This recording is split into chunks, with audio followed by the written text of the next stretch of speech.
আসসালামু আলাইকুম দর্শক, শুভেচ্ছা নিন। আপনাদের সবাইকে স্বাগত জানাচ্ছি। আমি কনক সারোয়ার। আজকের অনুষ্ঠানে দর্শক, আজকে 1 জুলাই, জুলাই বিপ্লবের 2 বছর পূর্তি। যে জুলাই বিপ্লবের যে সূচনার দিন, আজকে আসলে সূচনার দিন। কোটা আন্দোলনকে কেন্দ্র করে স্বৈরাচারী হাসিনার আজকের দিনের যে আন্দোলনের সূচনা, জুলাই বিপ্লবের যে সূচনা, তাতে হাসিনাকে পালাতে হয়েছিল। একটি ঐতিহাসিক দিন।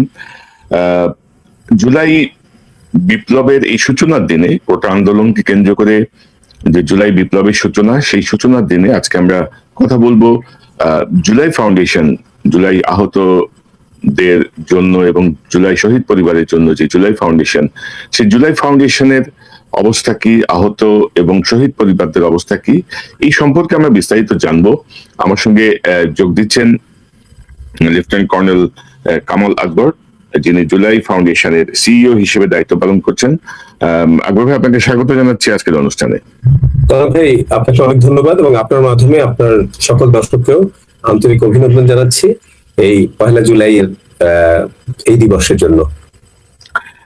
তো দর্শক, আমি একটু বলে রাখি, জনাব কামাল আকবর প্রায় দীর্ঘ 32 বছর সেনাবাহিনীতে কর্মরত ছিলেন। তিনি অবসরে যাওয়ার কয়েক মাস পরে ডক্টর ইউনূস সরকার তাকে এই জুলাই যে স্মৃতি ফাউন্ডেশন, সেই ফাউন্ডেশনের প্রধান নির্বাহী কর্মকর্তা হিসেবে নিয়োগ দেন এবং তিনি এখানে কাজ করছেন। তবে প্রথমেই বলে রাখি, জুলাই ফাউন্ডেশনের আসলে ধুকে ধুকে চলছে। জুলাইয়ের যে শহীদ পরিবার বা আহতদের যে চিকিৎসা ভাতা বা যে ব্যয়, সেই ব্যয় আসলে ডক্টর ইউনূস সরকারের পক্ষ থেকে ওইভাবে সাপোর্ট পাওয়া যায়নি এবং এখনো সেই সাপোর্টের ব্যাপারে খুব বেশি কার্যকর কোনো পদক্ষেপ নেওয়া হয়নি। আমি যতটুকু জানি, জনাব কর্নেল আকবর তার প্রভিডেন্ট ফান্ড থেকে, তার পেনশন ফান্ড থেকেও কিছু টাকা সেখানে দিতে হয়েছে আহতদের চিকিৎসার জন্য বা সুবিধার জন্য, তাদের জীবনযাত্রার দায় নির্বাহের জন্য। তো জুলাই ফাউন্ডেশনের অবস্থাটা কি? জুলাই ফাউন্ডেশনে ডক্টর ইউনূস, যারা ধরেন জুলাইয়ের বেনিফিশিয়ারি বলবো, জুলাই বেনিফিশিয়ারি যে সরকারটা, সেই সরকারের কাছ থেকে জুলাই ফাউন্ডেশনের এই গঠনে আপনার কেমন আর্থিক সাহায্য পেয়েছেন, বা জুলাই ফাউন্ডেশনের এখন অবস্থা কি, কিভাবে চলছে জুলাই ফাউন্ডেশন, একটু জানতে চাই আপনার কাছে। জি কনক ভাই, আপনাকে ধন্যবাদ। জুলাই ফাউন্ডেশনের যেটা প্রতিষ্ঠা লগ্ন থেকে অগাস্টের 10 তারিখে 2024 সালে, একেবারেই গণঅভ্যুত্থানের পরপরই 8 তারিখে সরকার গঠন হলো, তার 2 দিন পর। এবং সেই সময় চিত্রটা ছিল ভিন্ন। একেবারেই গুরুতর আহত বা মৃত্যু সজ্জায় আছেন এরকম আহতরা, প্লাস শহীদ তো আছেনই। তো তাদেরকে জরুরি সহায়তার জন্য এরকম একটা সিচুয়েশনে একটা ওয়ান স্টপ সার্ভিস মডেলে এই জুলাই শহীদ স্মৃতি ফাউন্ডেশনটা তৈরি করা হয়েছিল এবং সেটা গঠনতন্ত্র তৈরি করা হয়েছে এবং সেটা আমাদের যে সমাজসেবা অধিদপ্তর এবং এনজিও গুলো যেটা আছে সেগুলো রেজিস্ট্রেশন করা একটা এনজিও এটা। কিন্তু পিকুলারিটিস হচ্ছে যে তখনকার ইন্টারিম সরকার প্রধান ছিলেন সেটা প্রতিষ্ঠাতা সভাপতি এবং সেই সময়ের 5 জন আমাদের উপদেষ্টা এই গভর্নিং বডিতে মেম্বার হিসেবে ছিলেন। তো তখন জরুরি অবস্থা মিট করার জন্য 100 কোটি টাকা ত্রাণ তহবিল থেকে ডক্টর মোহাম্মদ ইউনূস স্যার তখন এটা দিয়েছিলেন, যেখানে প্রয়োজন ছিল 365 কোটি টাকা। এবং এটা নির্ধারণ করা হয়েছিল যে টোটাল শহীদের সংখ্যার সাথে 5 লক্ষ টাকা করে গুণ করে, দ্যাট মিনস তখন 834 জন শহীদ হিসাব করেছিল, প্রথমে 852 জন হিসাব করেছিল, তার আর আহত ছিল প্রায় 14,000-এর উপরে। এবং আহতদের ক্যাটাগরাইজেশন ছিল এরকম: যারা খুবই গুরুতর আহত, অঙ্গহানি হয়েছে, তারা ক্যাটাগরি এ, যারা কিছুটা অঙ্গহানি বি, আর যারা একটু আহত, কম আহত, তারা হচ্ছে সি। এইভাবে করে গুণ দিয়ে A category 4 lakh, B category 3 lakh, C category 2 lakh, এইভাবে করে গুণ করে 365 টাকার একটা আর্থিক অনুদান জরুরি ভাবে তাদের সংসার যাতে চলতে পারে, ওইটা দরকার ছিল। কিন্তু দেওয়া হয়েছিল 100 কোটি টাকা। সেটা দিয়ে তার যাত্রা শুরু। তো যেটা হয়, শুরুর দিকে এটার চাহিদা থাকে সবচেয়ে বেশি, কারণ রোগীরাও তখন সবচেয়ে বেশি গুরুতর, সংসারও তখন সবচেয়ে বেশি সংকীর্ণ, খারাপ অবস্থায় থাকে, সংকটাপন্ন অবস্থায় থাকে। সেই জন্য এই কিন্তু 1/3-এরও কম, প্রয়োজনের 1/3-এরও কম এই টাকাটা যেটা অনুদান দিয়ে দেওয়া হয়েছিল। তো সেটা দিয়ে আমরা এখন পর্যন্ত 831 জন শহীদ পরিবারকে 5 লক্ষ টাকা করে অনুদান দেওয়া হয়েছে তাদের ব্যাংক অ্যাকাউন্টে বা পে অর্ডারের মাধ্যমে। আর 6,000-এর উপরে 6,300-র মতো আহতকে আপনার আর্থিক সহায়তা দেওয়া হয়েছিল এটা দিয়ে। এটা তো ছিল মাদার অ্যাকাউন্ট, মানে যেখান থেকে আর্থিক অনুদান দেওয়ার কথা 120 টাকা। আরেকটা অ্যাকাউন্ট ছিল জয় শহীদ ফাউন্ডেশন যখন ইয়ে করা হয়, আমাদের স্থানীয় সরকার মন্ত্রণালয় থেকে বার্ষিক আবর্তক ব্যয় বাবদ অর্থাৎ বেতন ভাতা বা অন্যান্য যে সকল জরুরি মানবিক সহায়তা এগুলোর জন্য 3 কোটি টাকা দেওয়া হয়েছিল বার্ষিক।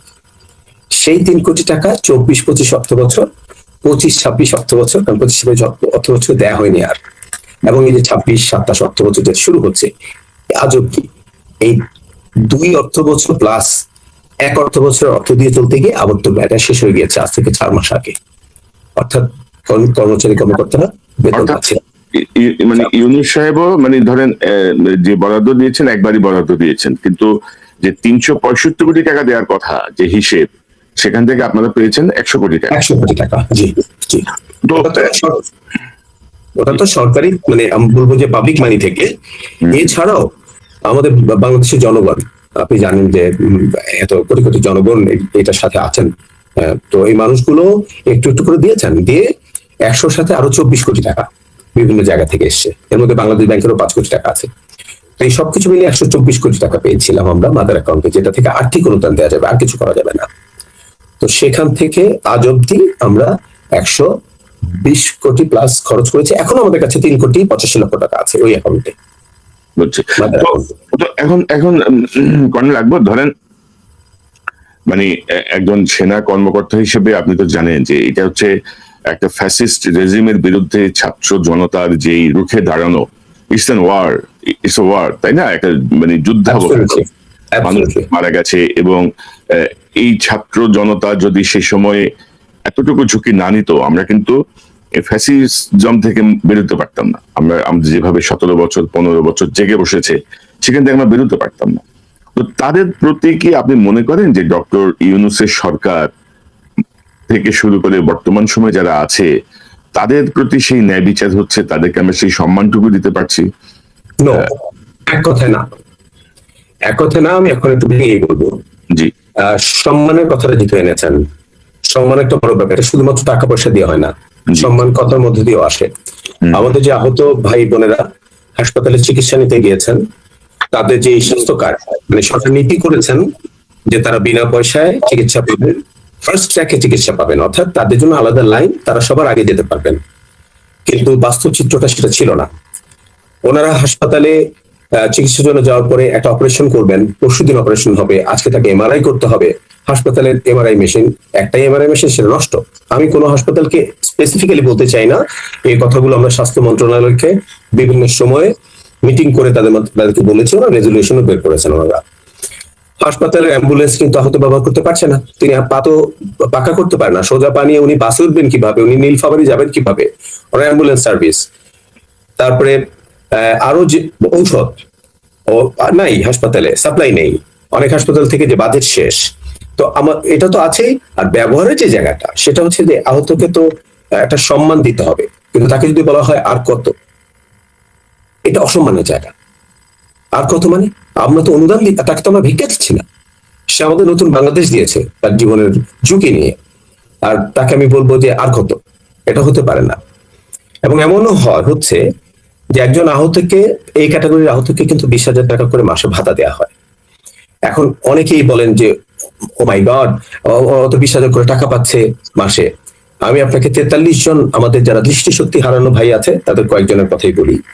উনি যখন পটুয়াখালী বা নর্থ সাউথ বেঙ্গল থেকে যখন ঢাকায় আসেন, যেহেতু উনি দৃষ্টিশক্তি হারানো, ওনার সাথে একজন আনতে হয়, ওনাকে মাসে 2 বার ফলো আপ করতে হয়। এই 2টা ফলো আপ ওনার 14,000 টাকা চলে যায়, 15,000 টাকা চলে যায় 20,000 থেকে।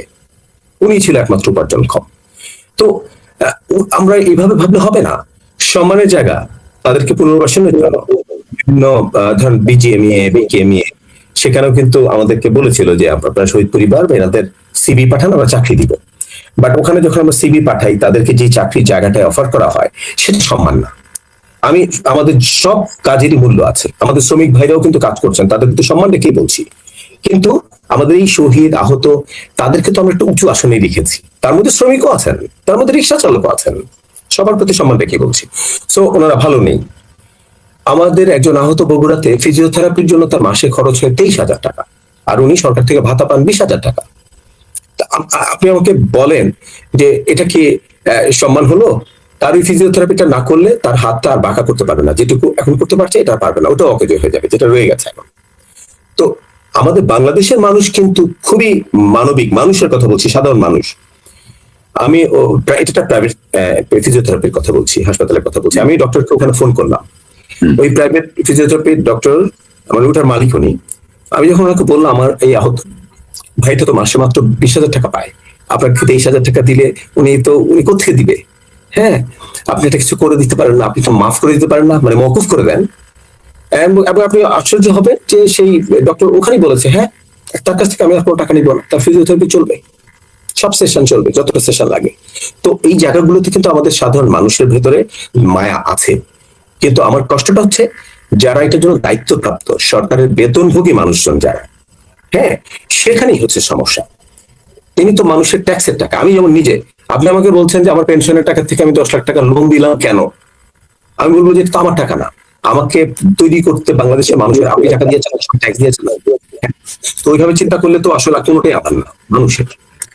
তো এই জায়গাগুলোতে আমাদের আহত ভাইরা চক্ষু হাসপাতালের ভেতরে, চক্ষু হাসপাতাল থেকে কর্মচারীদের সাথে সংঘাত হয়, আমাদের চোখ হারানো ভাইদেরকে হাসপাতাল থেকে পিটিয়ে বের করে দেওয়া হয়, এবং তাদেরকে ওই হাসপাতালে আর ভর্তি হতে দেয়নি। যে ফেরত এসে আবার হবে না, হয়নি। সেই সময় ব্যক্তিগতভাবে আমি আমার জীবনে ঝুঁকি নিয়ে হলেও আমি ওখানে ইনভলভ হয়ে জাস্ট তাদেরকে অনুরোধ করেছিলাম যে ভাই, সেনাবাহিনীকে পর্যন্ত টাকা হয়েছিল ওখানে এটাকে বিতাড়িত করার জন্য হাসপাতাল থেকে। এর ব্যাকগ্রাউন্ড অন্য জিনিস, ভেতরের পেছনের গল্প অন্য। যে হাসপাতালের যে ধরনের, আপনারা জানেন যে অনিয়মের ব্যাপারটা, একটা হাসপাতালে একটা এমআরআই মেশিন নষ্ট, এটি তো প্রমাণ করে যে বরাদ্দ তো হয়ই ওগুলো মেনটেন্যান্সের জন্য, নষ্ট থাকবে কেন? তো এই জায়গাগুলোতে বনিবনা হয়নি। যারা যুদ্ধ করেছে তারা কিন্তু একটা সংস্কার করা, একটা শুদ্ধ বাংলাদেশ চেয়েছে, সেখানে তারা কোনো ধরনের অনিয়ম পছন্দ করেনি। তো তারা সেটা সহ্য করতে পারেনি, প্রতিবাদও করেছে। এই জন্যই তাদেরকে বের করে দেওয়া হয়েছিল। ওখানে গিয়ে তাদেরকে শুধু মারের হাত থেকে থামাতে হয়েছে, বলতে হয়েছে ভাই উনি তো সব দিয়ে দিচ্ছে, হাত দিচ্ছে, পা দিচ্ছে, চোখটাও দিয়ে দিয়েছে দেশের জন্য, তারপর আবার কি মার খাইতে হবে তাকে? এর চেয়ে বড় অসম্মান কি হয়? শহীদ পরিবারের কথা বলছি আমরা, অনেক শহীদ পরিবার আছেন নিতান্ত দারিদ্রতার মধ্যেই কাটাচ্ছেন। কারণ কি, আমরা তাকে দিয়েছেন, মুক্তিযুদ্ধ মন্ত্রণালয় থেকে 30 লক্ষ টাকার কি সঞ্চয়পত্র দেওয়া হয়েছে। এখন যেটা হয় যে এই সঞ্চয়পত্রটা ফিক্স করা, এটা মাসে মাসে একটা আয় আসে। এটা আবার পরিবার তো আমাদের যৌথ পরিবার তন্ত্রের মধ্যে তো বাবা মায়ের দিকের একটা আছে, ওয়াইফের দিকের একটা আছে। তো এই ভাগ করতে গিয়ে, এগুলো করতে গিয়ে কিন্তু আর্বিট্রেশনের করতে গিয়ে কিন্তু 834 জনের মধ্যে মুক্তিযুদ্ধ মন্ত্রণালয় মাত্র 630 জনকে তারা অর্থ বরাদ্দ করতে পেরেছে, বাকিটা মিটমাট করতেই পারেননি এখনো। সেই দিক দিয়ে আমরা জুলাই শহীদ স্মৃতি ফাউন্ডেশন অনেকখানি সফল যে আমরা 831 জনকে আমরা অর্থ প্রদান করতে পেরেছি। না এখন আমার আমার একটা প্রশ্ন আসছে মনে হচ্ছে, ধরেন যে দুটো বিষয় আপনার সামনে আনতে চাচ্ছি আমি, যে জুলাই পরবর্তী যে সরকার, অন্তর্বর্তীকালীন সরকার ডক্টর ইউনূসের নেতৃত্বে, সেখানে জুলাই আন্দোলনের সঙ্গে সম্পৃক্ত তিনজন প্রতিনিধি ছিলেন উপদেষ্টা হিসেবে। মানে 20,000 টাকা বা 30,000 টাকায় কি হয় বর্তমান বাংলাদেশে, এটা তো তাদের জানার কথা। তো তাদের এই যে চিকিৎসা ব্যয় বা তাদের জীবনযাপনের ব্যয়, বা ধরেন আমি যদি বলি যে আর্থিক ক্ষতিপূরণ দেওয়ার যে ওয়ার্ল্ড ওয়াইড যেই একটা নিয়ম আছে, তার বয়স, তার কর্মক্ষমতা, তার গড় আয়ু, একটা হিসাব করে একটা হিসাব ধরা হয় যে তাকে আমি ক্ষতিপূরণ দিলে এই পরিমাণ ক্ষতিপূরণ। তো সেই জায়গাটায় এরকম মানে ফকিরি কেন করলো, মানে এরকম একটা ফকিরি একটা সিচুয়েশন কেন তৈরি হলো, এটা হচ্ছে একটা প্রশ্ন। এটা এই জায়গাটা কার অমনোযোগিতা বলবেন, এটা তো দায়সারা ভাবে জিনিসটা হলো। মানে একটা সরকার, তাদেরই সরকার, যারা চোখ দিল, যারা হাত দিল, পা দিল, যারা জীবন দিল, তাদের রক্তের উপরে ভিত্তি করে যে সরকার, সেই সরকারের এতটা দায়সারা ভাবে কিভাবে তারা হিসাব করলো, এটি হচ্ছে একটা প্রশ্ন। আরেকটা প্রশ্ন হচ্ছে যে ধরেন মহান মুক্তিযুদ্ধের সময় ধরেন আমাদের প্রযুক্তি তো এত ডেভেলপ ছিল না, বা এত রকমের মোবাইল নেটওয়ার্ক এত কিছু ছিল না। ধরেন আমাদের শহীদদের সংখ্যা বা অনেক বিষয় নিয়ে আমাদের অনেক রকমের বিভ্রান্তি এখনো আছে, অনেক বিভ্রান্তি আছে। তো ইমিডিয়েট পাস্ট যে জুলাই, মানে জাস্ট জুলাইটা গেল, সরকার আসলো, সেখানেও কেন আমরা আহত নিহতদের এখনো আইডেন্টিফাই করতে পারছি না? জাতিসংঘ বলছে 1400, সরকার বলছে 800 সামথিং। এখনো বোধহয় বহু মৃতদেহের ডিএনএ পরীক্ষার জন্য পেন্ডিং। এখনো অনেক লাশের ব্যাপারে আপনারা আঞ্জুমানে মফিদুল ইসলামের সঙ্গে যোগাযোগ করছেন। তো 2 বছর তো হয়ে গেল, মানে কেন এই অব্যবস্থাপনাটা কেন হলো? দুটো প্রশ্ন আপনার কাছে, যে ফাইন্যান্সিয়ালি কেন আমরা এত ফকিরের মতো চিন্তা করলাম, আর কেন এতটা মিসম্যানেজমেন্ট হলো? একটা ইমিডিয়েট পাস ঘটনা, মোবাইলের footage, digital footage, CCTV footage, মানে সকল কিছু যেখানে বিদ্যমান, সেখানে কেন এই কনফিউশন গুলো তৈরি হলো? আপনার কাছ থেকে শুনি। যে আমি প্রথমে আপনার দ্বিতীয় পয়েন্টটাকে আনতে চাচ্ছি, যেহেতু এটা শুরু হয়েছে আগে, যেটা সাথে সম্পর্ক রয়েছে আগের ঘটনার, যে কেন আমরা আইডেন্টিফাই করতে ব্যর্থ হয়েছে যে আসলে যোদ্ধা কত, এই যুগেও যেখানে প্রত্যেকটা ভিডিও ফুটেজ, এনআইডি, ডিজিটাল যে আমাদের ক্যাপাবিলিটি, এরপরেও কেন আমাদের একটা সমস্যা হয়েছে।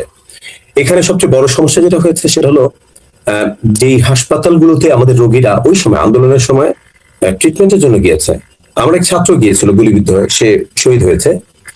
সেই হাসপাতালে ঢোকার সময় প্রথমে একটা টোকেন দেওয়া হয়, সে টোকেন পর্যন্ত দেওয়া হয়নি, কারণ তাদের চাপ ছিল ওই সময়, মানে ওই সময় সরকারের উপর থেকে চাপ ছিল যে এই টাইপের করা যাবে না, ময়না তদন্ত তো দূরের কথা। তো এই যে এরকম একটা সিচুয়েশনের পরে যখন এখন উনি যখন স্বাস্থ্য কি বলে সিভিল সার্জনের অফিসে যখন ডকুমেন্ট সাবমিট করতে হবে তাকে, যে আসলে উনি গুলিবিদ্ধ কিনা, বা আসলে ওনার চোখের পেছনে প্লেট আছে কিনা, কোন হাসপাতালে ট্রিটমেন্ট নিয়েছিল, ওই হাসপাতাল ডকুমেন্ট কই, ডাক্তারের সার্টিফিকেট কই, এগুলো উনি কোথা থেকে ভাববেন বলেন আপনি আমাকে? অনেক হাসপাতাল নষ্ট করে ফেলেছে সে সময়। সো এখানে একটা বড় ধরনের সমস্যাটা রয়ে গেছে। আপনি এর সাথে ডিএনএ টেস্টের কথা বলছেন, 114টা বেওয়ারিশ লাশ দাফন করা হয়েছে। এই লাশগুলো আঞ্জুমানে মফিদুলের মাধ্যমে করা হয়েছে, এবং পরবর্তীতে কিন্তু বিদেশ থেকে বিশেষজ্ঞ এনে এদের আবার এই লাশগুলো ডিএনএ টেস্ট করা হয়েছে, যাতে ভবিষ্যতে যদি কেউ ক্লেম করে তাকে যাতে ম্যাচ করে দেওয়া যায়। আমি গর্বের সাথে বলবো, জুলাই শহীদ স্মৃতি ফাউন্ডেশন হচ্ছে প্রথম মা যিনি এসেছিলেন যে আমার সন্তানের, আমি একটা ক্লু পেয়েছি ওই ঢাকা মেডিকেলের 6টা লাশের মধ্যে ওইটা একটা আমার। তো পরে আমরা শাহবাগ থানার মাধ্যমে এটাকে ফাইনালি কিন্তু উনি ওনার সন্তানের কবরের জায়গাটা খুঁজে পেয়েছেন, এটা হলো খুশির কথা। কিন্তু যেখানে সমস্যার কথা সেটা হলো, আমরা সিআইডি হেডকোয়ার্টারে বিভিন্ন মিটিং এ বসছিলাম এই 114টা লাশের কি করবেন। ওখানে ওনারা 8টা লাশের কথা বলেছেন যে এটা পোস্টমর্টম করা দরকার, বা এনাদেরকে চিহ্নিত করতে পেরেছেন যে এটা কোন ফ্যামিলি গুলো খোঁজ করতে এসছে। বাকি 114 থেকে 8টা বাদ দিলে যে লাশগুলো আছে সেই লাশগুলোর তো পোস্টমর্টম করতে হবে। আমি বলেছিলাম, তখন দাবি করেছিলাম যে যেখানে আমি টোকেন পাইনি ঢোকার, সেখানে পোস্টমর্টম তো দূরের কথা, কিছুই হয়নি, তো এখন করেন পোস্টমর্টম। হ্যাঁ, পোস্টমর্টম করলেই গুলি আপনার হাড়ের মধ্যে আপনি গুলির ইম্প্যাক্ট পাবেন, 7.62 মিলিমিটারের ইম্প্যাক্ট ওখানেই পাবেন।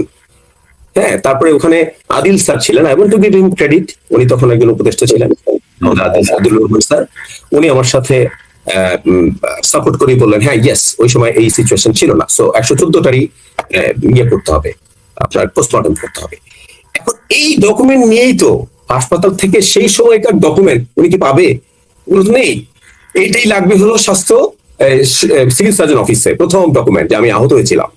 তারপরে ডিসি অফিস কি করবে, লোকালি যারা অর্গানাইজ করেছিলেন আন্দোলনটাকে সেই লিডারদের মাধ্যমে, সমন্বয়কদের মাধ্যমে অন্যান্য ফুটেজ দেখে, ফেসবুকের ফুটেজ আছে, ছবি আছে, এটা দেখে বের করবে সম্পৃক্ততা, আহত মানে শারীরিক একটা এভিডেন্স, ডাক্তারের সার্টিফিকেট, আরেকটা হচ্ছে যে রাজনৈতিক সম্পৃক্ততা, ওই আন্দোলনের সম্পৃক্ততা। এগুলো যখন তিনি ঠিকঠাক মতো সাবমিট করতে পারেন, এমনিতে আহত লোকটা বেচারা, এগুলো সাবমিট করলেই তারপরে তার নাম আসবে হলো গেজেট হওয়ার জন্য, এমআইএস ভুক্ত হবেন উনি, তখন এমআইএস হওয়ার পরে গেজেট হয়। এই যে পুরো ঝুঁকিটা, এটা যে মানুষটা এই যুদ্ধ করে অঙ্গহানি চোখ হারালো, তার পক্ষে কি এই ঝুঁকিটা নেওয়া সম্ভব? তো সেই কারণেই এই লিস্টটা করতে ইয়ে হয়েছে, এবং এখন অনেকে করতে পারেনি, এখন অনেকে জানেও না যে এইগুলো যদি আমি জমা দিই, হ্যাঁ তাহলে আমি ওখানে ইয়ে করতে পারবো, আমি গ্যাজেট ভুক্ত হব, আমি কিছু ভাতা পাবো। জানে না বাংলাদেশ অনেক মানুষ খেতে কাজ করতেছেন হয়তো। এটা হলো প্রথম। দ্বিতীয়টা বললাম, আর ওই যে 20,000 টাকা ভাতা আর 15,000 এবং 10,000 A B and see category যেটা বলছি, ওখানে আপনি যে শব্দটা ব্যবহার করেন ফকিরি টাইপ, অফকোর্স আমি এটা আমি আপনার কথার সাথে শব্দটাই আমি নিতে চাচ্ছি, অফকোর্স ফকিরি টাইপ। আপনি ইয়ের মোড়ে যান, এই যে আমাদের যে বিজয় সরণির মোড়, ওখানে যে মানুষগুলো আমাদের কাছে কিছুটা সাহায্য চায়, ওর সারাদিনের ইনকাম এ বিষয়ে হ্যাঁ, আর এগুলো তো আমাদের হিরো, তো তার বেলা তো কার্পণ্য কেন? টোটাল কি 367 কোটি টাকা, 65 কোটি টাকা কি খুব বেশি টাকা, যেখানে হাজার হাজার কোটি টাকা বাইরে চলে গেছে, পাতার হয়ে গেছে? এটা তো এক ধাক্কাই হয়ে যাওয়া উচিত ছিল তাকে শান্ত করার জন্য, আমাদের আহত ভাইদের। কিন্তু সেখানে শক্তির ব্যাপারটা ইউ আর রাইট, এবং আমি মনে করি এখনো সময় আছে, বাজেট অধিবেশন চলছে, বাজেটে সম্পূরক বাজেটের জায়গা রয়েছে, এই জায়গাগুলোতে এই ভাইদেরকে বোনদেরকে অবশ্যই যথাযথ সম্মানের জন্য, শুধু টাকা না, তাকে কিভাবে তার জীবনটা সামনের দিকে সম্মানিত জীবন হয়, যেটা আমাদের গঠনতন্ত্রের মধ্যে উল্লেখ করা আছে, এটা আমাদের টাস্ক, তাদের যাতে একটা সম্মানজনক ভবিষ্যৎ হয়, সেটা দিকে সবার নজর দিতে হবে। এবারে বাজেটে কি কোনো বরাদ্দ আছে জুলাই ফাউন্ডেশনের জন্য আলাদা করে? বা বাজেটে বরাদ্দ পাওয়ার জন্য, যেহেতু আমরা সরকারেরই কাজ করছি, এই দায়িত্ব সরকারের, এমআরআই করা বলেন, যাই বলেন, এটা আমার কর্মচারীদের বেতন থেকে দিয়েছি, আবদ্ধ ব্যয় থেকে। হ্যাঁ, তারপরে তাকে অ্যাম্বুলেন্সে করে পিরোজপুর পাঠিয়েছি আমার কর্মচারীদের বেতন থেকে। তো সেই জন্য আমরা অফিসিয়ালি মুক্তিযুদ্ধ মন্ত্রণালয় এবং সংসদে যারা আমাদের নীতি নির্ধারক যারা আছেন, আমাদের মাননীয় সংসদ সদস্যগণ, তাদের কাছে অফিসিয়ালি আমরা চিঠি লিখে সংসদ উত্থাপনের জন্য বলেছি, ইতিমধ্যে উত্থাপিত হয়েছে। আমরা আশা করছি, এবং আমাদের কাছে আশাব্যঞ্জক মনে হয়েছে তাদের রেসপন্সটা, যে তারা আমাদের জন্য বরাদ্দ রাখবেন। আকবর, ধরেন এই জুলাইয়ের এই 1400 শহীদ এবং যারা চোখ হারিয়েছে, হাত পা হারিয়েছে, ধরেন একটা ছেলে 20-21 বছর পর্যন্ত দুনিয়া দেখে, হঠাৎ করে সে অন্ধকার হয়ে গেল তার চোখ, তার সামনে, সে আর এই দুনিয়া দেখবে না কখনো। একটা ছেলে খুব স্বাভাবিকভাবে হাঁটাচলা করতে পারে, হঠাৎ করে একটা তরুণ বয়সে এসে তার হাত পা হারিয়ে ফেললো, সে পঙ্গু হয়ে গেল। এই যে মানসিক যে যন্ত্রণা এবং তাদের প্রতি আমাদের যে এখন, আমি তো অনেক খোঁজ খবরই তো রাখি, কেউ এখন মন্ত্রী, কেউ এমপি, কেউ হুইপ, কেউ এক একজনের এক এক ভাব চলছে। তো এই মানসিকতার কারণ কি? ধরেন যে, যেটা বলতে চাচ্ছি যে আমার সহযোদ্ধাদের রক্তের উপরে দাঁড়িয়ে আমি উপদেষ্টা হয়ে গেলাম, তিনজন উপদেষ্টা। আমি তাদেরকে, আমাদের তো গোল্ডফিশ মেমোরি বলা হয়, বাঙালির বলা হয় যে গোল্ডফিশ মেমোরি, আমরা মুহূর্তের মধ্যে সব ভুলে যাই। কিন্তু তাই বলে একটা ভুলে গেলাম আমি, তাই বলে আমি একটা তাদের জন্য মিনিমাম আমি কিছু করতে পারলাম না, এটাতে আমি খুবই বিস্মিত হই। যেমন আমাদের মহান মুক্তিযোদ্ধারা যেমন এখনো ঢুকছেন, এখনো ধরেন সাফারিংসের মধ্যে দিয়ে জীবন যাচ্ছে, তারা জাতীয় বীর হিসেবে এখনো মুখে মুখে সম্মানিত, ব্যক্তি জীবন তাদের অত্যন্ত দুর্বিষহ, অনেক কষ্টের মধ্যে অনেক মুক্তিযোদ্ধা কাটান, সেখানেও 20-30 হাজার টাকা ভাতা, এই ভাতায় কিছুই হয় না। সেখানে এখন আমাদের করণীয় কি? ধরেন যে আমি আপনার একটা সাক্ষাৎকার দেখছিলাম একটা পত্রিকায়, আপনি বলছিলেন যে 200 কোটি টাকা মিনিমাম হলে সবার জন্য একটা সম্মানজনক কিছু করা সম্ভব, বা একটা মিনিমাম একটা কাঠামো দাঁড় করানো সম্ভব। আর 200 কোটি টাকা কি সম্ভব? 200 কোটি টাকা একটা রাষ্ট্রের কাছে কোনো টাকাই না আসলে। এখন বেড়ে গিয়ে 265 কোটি টাকা, বিকজ গ্যাজেটে আরো বেড়েছে, টাকার অঙ্ক বেড়েছে। তো এখন ধরেন 200 কোটি টাকা ধরেন রাষ্ট্র দিল, অথবা ধরেন দেশ বিদেশ থেকে বাংলাদেশের মানুষই ধরেন পাশে দাঁড়ালো জুলাই ফাউন্ডেশন। তো সেক্ষেত্রে আপনাদের প্ল্যানটা কি? আদৌ কি সম্ভব? এই টাকা দিয়ে কি করতে চান আপনারা? তাদের, আমি যতটুকু জানি এখন পর্যন্ত আহতদের বা শহীদ পরিবারদের যে মানসিক যে ক্ষতি, মানসিক যে ট্রমা, মানসিক যে যন্ত্রণা, সেই ব্যাপারেও কিন্তু আপনারা কোনো উদ্যোগ নিয়েছেন বলে আমি জানি না আর কি। তো আমি বলছি এখন তাহলে কি করা যেতে পারে একটু শুনতে চাই।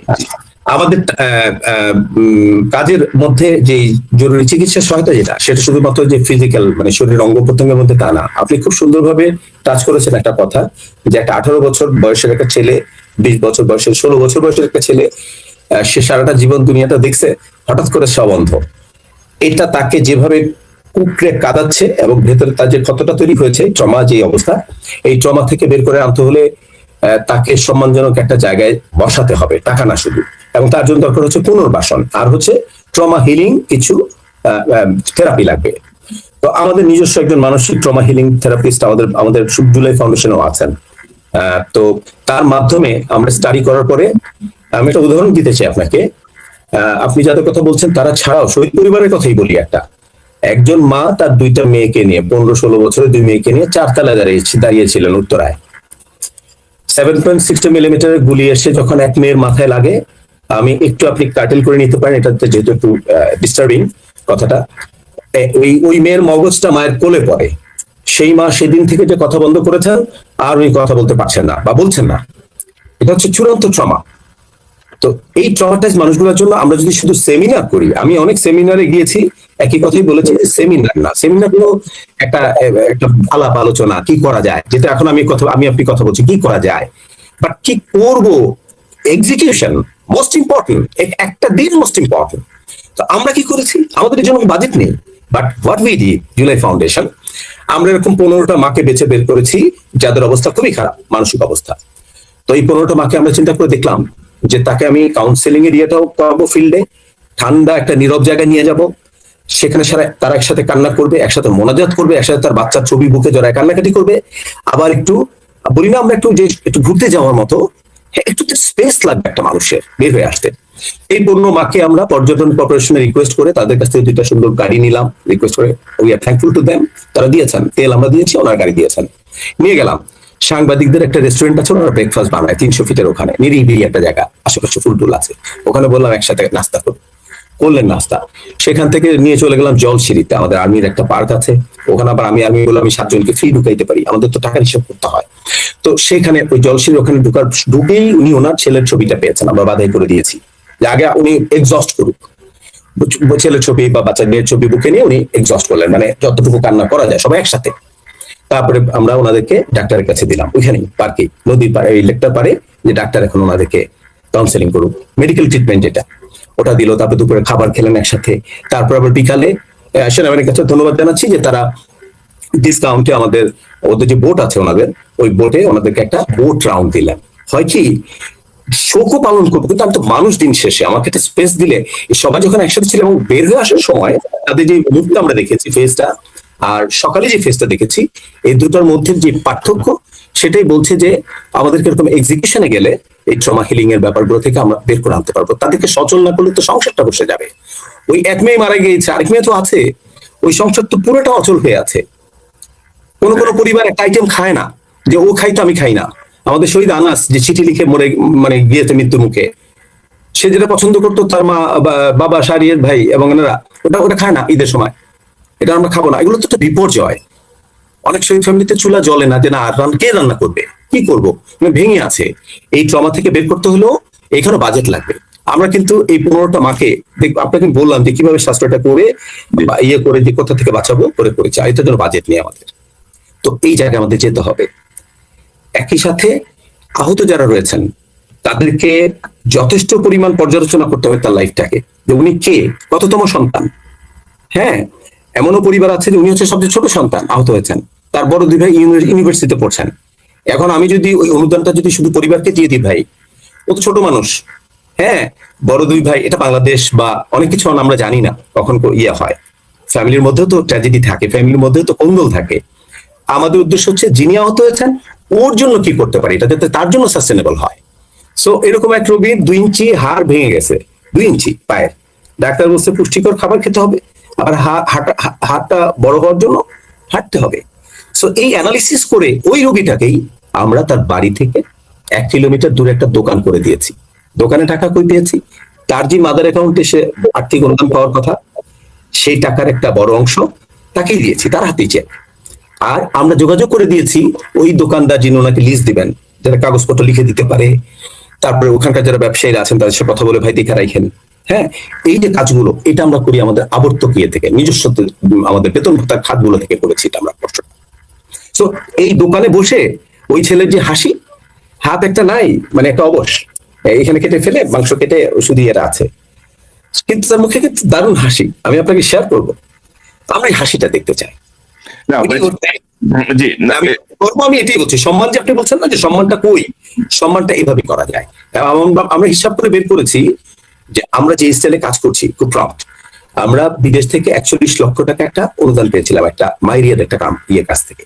হ্যাঁ, ওই 41 লক্ষ টাকা দিয়ে 27টা পরিবারকে উইদিন 1 মান্থ, 1 মাসের মধ্যে আমরা এই পুনর্বাসন করেছি, মানে জীবিকা নির্বাহ, কাউকে খামার, কাউকে এটা, উনি ওনার জিনিস উনি চাচ্ছেন।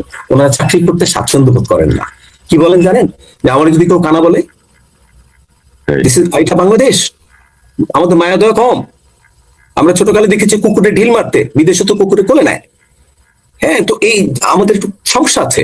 সো একটা চোখ নাই, বলবো আমাদের যদি কানা বলে, ওই জন্য চাকরিতে যেতে চায় না, আমার একটা কিছু করে দেন, আমি ওখানে বসে এখন ধরেন আমাদের যারা যারা এই স্বৈরাচারের বিরুদ্ধে ফ্যাসিজমের বিরুদ্ধে যারা মাঠে নেমেছিলেন তারা কিছু পাওয়ার জন্য কিন্তু মাঠে নামেন নাই, কিন্তু তাদের কিন্তু কোনো উদ্দেশ্য ছিল না যে আমি এই ভাতা পাবো বা আমি ওই হব, আমি এই করব, কিন্তু তাদেরকে আমাদের যে বিরচিত যে সম্মানটুকু দেওয়া উচিত সেটি আমরা দিতে পারছি না।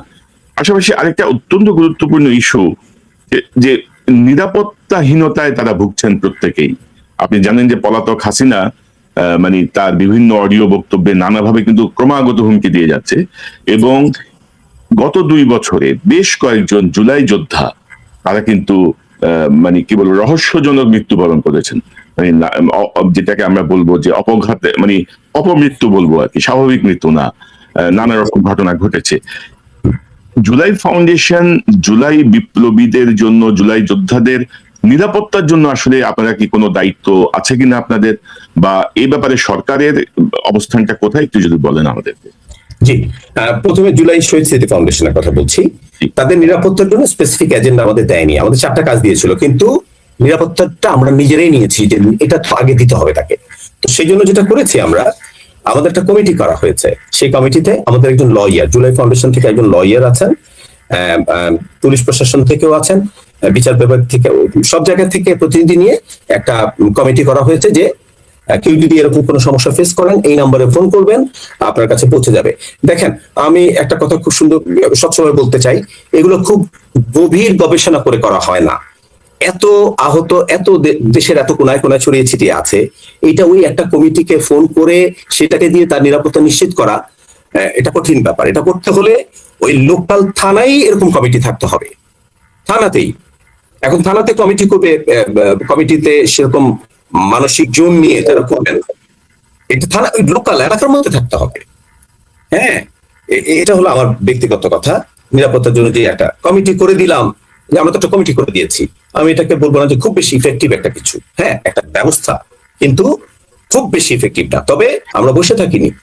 আমরা লাস্ট অ্যাটর্নি জেনারেল যিনি ছিলেন, সরি অ্যাটর্নি জেনারেল না, মানে চিফ প্রসিকিউটর বিগত তাজুল ভাই, আমরা ওনার সাথে মিট করেছি, ওনাকে বুঝিয়েছি যে আমাদের যারা বাদী বা যারা, তাদের রিস্ক গুলা কোথায়, তারা কি ধরনের থ্রেট ফেস করছেন, তাদের কাছে কিভাবে ইন্টারনেটের থ্রেট গুলো আসে, হ্যাঁ সেটাকে তো কাউন্টার করতে হবে, তাকে তো আশ্বস্ত করতে হবে।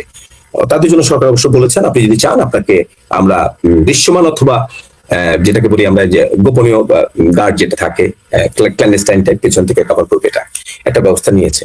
কিন্তু ওখান থেকে ট্রাইব্যুনাল থেকে যাওয়ার পর আমরা অ্যাটর্নি জেনারেল স্যারের কাছে গিয়েছি যে স্যার আপনার এখানেও তো কিছু মামলা আছে, সব মামলা তো আমাদের আইসিটিতে যায়নি।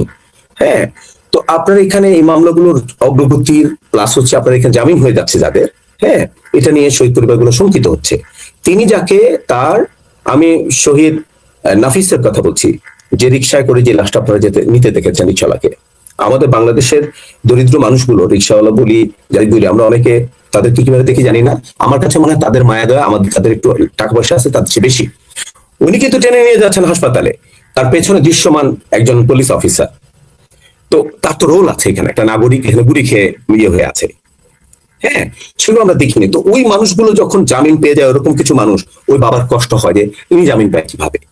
তো এই যে এগুলো নিয়ে আমরা অ্যাটর্নি জেনারেল স্যারের সাথে কথা বলেছি, গত লাস্ট অ্যাটর্নি জেনারেল মানে আমাদের এখনকার মাননীয় আইনমন্ত্রী, তিনি আমাদের বলেছিলেন যে উনি একটা ফোকাল পয়েন্ট করে দিবেন, সে যাতে এটা ত্বরান্বিত করা যায় বিষয়গুলো, এটার জন্য। এরপর আমরা মাননীয় প্রধান বিচারপতির সাথেও দেখা করেছি, একজন আহত এবং শহীদকে নিয়ে গত এই লাস্ট যেটা। আর এখনকার কথা, বর্তমান সরকারের কথা যদি বলি, এই সময় আমরা সবগুলো জায়গায় গুছিয়ে নিয়ে এখন মাত্র আমরা চিফ প্রসিকিউটরের সাথে দেখা করে আসি দেন। হ্যাঁ, ওনার নিজেরই তো রিসোর্স নেই, ওনার কাছ থেকে রিসোর্স নিয়ে চলে যাচ্ছেন। ওনার 5টা গাড়ি ছিল, 3টা নাকি নিয়ে গেছে। এখন উনি রিসোর্স না পাইলে উনি কিভাবে আইনি সহায়তা দিবেন? উনি আমার কাছে আক্ষেপ করলেন। মানে কর্নেল আকবর, ধরেন মানে আমাদের দুর্ভাগ্য হচ্ছে, ধরেন যারা সুপ্রিম সম্মানের জায়গায় থাকার কথা তাদের জন্য এখন তদবির করতে হচ্ছে, দাঁড়ে দাঁড়িয়ে যে বলতে হচ্ছে, মানে প্রার্থনা করতে হচ্ছে, এদেরকে এটা করেন, ওদেরকে ওইটা দেন, এটা তো রাষ্ট্রেরই দায়িত্ব।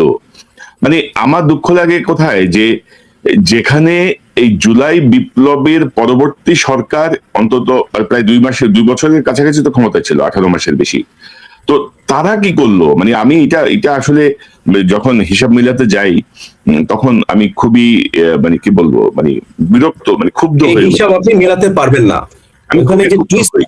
হ্যাঁ আপনি পারবেন না কেন? আমি কনক ভাই, আমার আসলে জুলাই ফাউন্ডেশনের কারণে, আমার দায়িত্ব জায়গার কারণে, এই মানুষগুলোর জন্যই আমাকে সবগুলো মন্ত্রণালয়ের জায়গায় তন্ন তন্ন করে যেতে হয়েছে, কয়েকবার ভিতরে ভিতরে যেতে হয়েছে, বিভিন্ন লেয়ারে লেয়ারে যেতে হয়েছে। তো যেটা হয়েছে, টুইস্ট এন্ড টার্নটা বলি আপনাকে, একটা জাস্ট গণঅভ্যুত্থান পরবর্তী, বিজয় পরবর্তী একটা এক ধরনের সিচুয়েশন ছিল, মানে একটা গ্রুপ, একটা গোত্র বা একটা গোষ্ঠী, তারা এক ধরনের পাওয়ার এক্সারসাইজের মতো শক্তিশালী, শক্তিমান মনে করেছেন তাদেরকে। হ্যাঁ, ঠিক তার পরপরই যখন ইলেকশনের ডেট ঘোষণা করা হলো, তখন এই আমাদের যারা সরকারি মেশিনারিজ আছে এর মধ্যে মানুষগুলো তখন অ্যালাইনমেন্টটা শুরু করলেন যে কারা আসবেন ক্ষমতায়, আমাকে সেই দিকটা চিন্তা করতে হবে। You see the tendency, and অনেক কিছু ফ্রোজেন হয়ে গেল। তারপরে সরকার বদল হলো, এটা আরেকটা টার্ন। এখন এই সরকার বুঝতেই ওনাদের কষ্ট হচ্ছে যে এই ভিতরে মেশিনারিজ গুলো কিভাবে, বিকজ এসব একটা কাজ করেছেন যেটা হলো যে আগে যেরকম ফ্যাসিবাদী ব্যবস্থায় যেটা হতো কি, আমি মন্ত্রী হয়েছি, আমি আমার পছন্দ মতো পুরো মন্ত্রণালয় সাজিয়ে ফেললাম। এবার এটা করেননি এই সরকার, এটা আমি সাধুবাদ জানাই, যে 180 দিন চলুক না, যা আছে সেভাবেই, কিন্তু এটাতে বেগ পেতে হচ্ছে, আগাচ্ছে না অনেক কিছু। হ্যাঁ, এই কারণেই অনেক কিছু অগ্রসর হয় না, এক্সিকিউটেড হয় নাই কনক ভাই, এবং এখন এগুলো বিদ্যমান আছে। তো মাঝখানে মাঝখানে আমরা আমরা দেখলাম যে একটা সংবাদ দেখছিলাম যে একটা অধিদপ্তর হবে, এই সংক্রান্ত ধরেন পত্রিকায় সংবাদ এসেছিল যে জুলাই গণ অভ্যুত্থান অধিদপ্তর করার ব্যাপারে কাজ শুরু হয়েছে। তো এই জাতীয় কোনো অগ্রগতি কি আছে, যেটি মুক্তিযুদ্ধ বিষয়ক মন্ত্রণালয়ের অধীনে থাকবে? এরকম অলরেডি হয়ে গেছে, অলরেডি হয়ে গেছে। কাজটা কি, ওই কাজটা কি, ওদের কাজটা কি? আচ্ছা, এটা বলা দরকার, খুব জরুরি। যেমন অনেকেই মনে করেন যে গণ অভ্যুত্থান অধিদপ্তর তো একটা আছে মুক্তিযুদ্ধ মন্ত্রণালয়ের ভিতরে, সো সেই অধিদপ্তরই তো কাজ করতে পারে, জুলাই ফাউন্ডেশনের দরকার কি, অনেকেই প্রশ্ন করেন। এটা প্রথমে ছিল গণ অভ্যুত্থান সেল, মানে আমরা যেখানে আমাদের অফিসটা, নিচে একটা সেল। তারা কি করতেন, অনেক হাসপাতালে ঔষধপত্র সবসময় রেডি থাকে না, এক্সট্রা করাইতে পারে না, তো বাইরে থেকে করে তারপরে তারা বিল জমা দিতেন, রিইম্বার্স হতো। তো পরে এটার পরিমাণ অনেক বেশি হয়ে যাওয়াতে এবং এটা সামাল দিতে না পারার কারণে এটা বন্ধ হয়ে গিয়েছে, এবং এখন হয়েছে গণঅভ্যুত্থান অধিদপ্তর মুক্তিযুদ্ধ মন্ত্রণালয়ের অধীনে। আমি গোড়াতে একটা স্ট্র্যাটেজিক প্ল্যানিং এর জায়গাতে বলবো, যেখানে একটা সেলফ কনফ্লিক্টিং একটা জায়গা ছিল প্ল্যানারদের মধ্যে, এটা আমার বলতে কোনো দ্বিধা নেই। আপনি দেখেন, কোটা আন্দোলন থেকে শুরু হয়েছিল জিনিসটা, কোটা বিরোধী আন্দোলন যেটাকে বলে, and that's related to এই মুক্তিযুদ্ধ মন্ত্রণালয় বা মুক্তিযোদ্ধার, আমরা মুক্তিযোদ্ধাদেরকে সম্মানও করি, তাদের বংশধররাও ঠিক আছে, অ্যাবসলিউটলি সম্মান করি, কিন্তু সেটার বিরুদ্ধে যে ওনারা অনেক বেশি দেওয়া হচ্ছে কোটাটা, আমরা চাকরি পাচ্ছি না, এই যারা করেছেন তারাই পরে বৈষম্য বিরোধিতা গেলেন, তারাই পরে জুলাই যোদ্ধা। এখন আপনি সেই মন্ত্রণালয়ের ভিতরেই, মানে যাদের বিরুদ্ধে আপনার এই আন্দোলনটা শুরু হয়েছিল, হ্যাঁ, সেই বাজেটের মধ্যেই আপনি এবার এই জুলাইয়ের বাজেটকে ঢুকাতে গিয়েছেন। এখানে মুক্তিযুদ্ধ কমান্ড কাউন্সিল আছে, জাতীয় মুক্তিযুদ্ধ কাউন্সিল আছে, মুক্তিযুদ্ধ কল্যাণ ট্রাস্ট আছে, যেগুলো অনেকদিন হয়ে গেছে, ওনারা অনেক একটা বড় একটা মহিরুহের মতো এখন হয়েছেন, তাদের রিকোয়ারমেন্ট আছে। সো সেইটার সাথে পাল্লা দিয়ে এই জুলাইয়ের শহীদ এবং আহতদের রিকোয়ারমেন্টটা, বাজেটটা বের করে আনা, ওখানে ঢুকতেই তো আমার সমস্যা হয়ে যায়। আমরা ঢুকতে, আমাদের ঢাকাতে কি করে ঢুকতে হয় জুলাই ফাউন্ডেশনকে, আমি জানি না বুঝাতে পেরেছি কিনা। যেমন একটা মন্ত্রণালয় যে যেটার সাথে সংঘর্ষের সূত্রের সাথে কানেকশন, এবং সেখানেই আবার আমার এখন সুবিধাভোগীদের ওখানেই ধর্ণা দিতে হবে, এটা আলাদা হতে পারতো একটা মন্ত্রণালয়।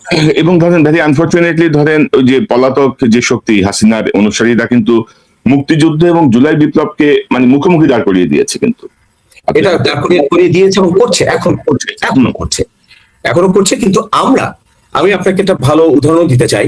আমি আমাদের মাননীয় স্পিকার মহোদয়, এই মহান সংসদের, ওনার একটা উদ্ধৃতি দিতে চাই। আপনি শুনেছেন সেদিন তিনি আমাদের একজন শহীদ মাতা, উনি বক্তব্য দেওয়ার পর যখন আমাদের মাননীয় আইনমন্ত্রী দাঁড়িয়েছিলেন, তখন কিন্তু উনি কিন্তু নিজে একজন যোদ্ধা, ফিল্ডের যোদ্ধা, মানে অ্যাওয়ার্ড পাওয়া, উনি কিন্তু মনে করিয়ে দিয়েছেন যে আপনি কথা বলার আগে একটু চিন্তা করে নিয়েন মাননীয় আইনমন্ত্রী, যে আপনি একজন শহীদ মাতার সাথে কথা বলছেন।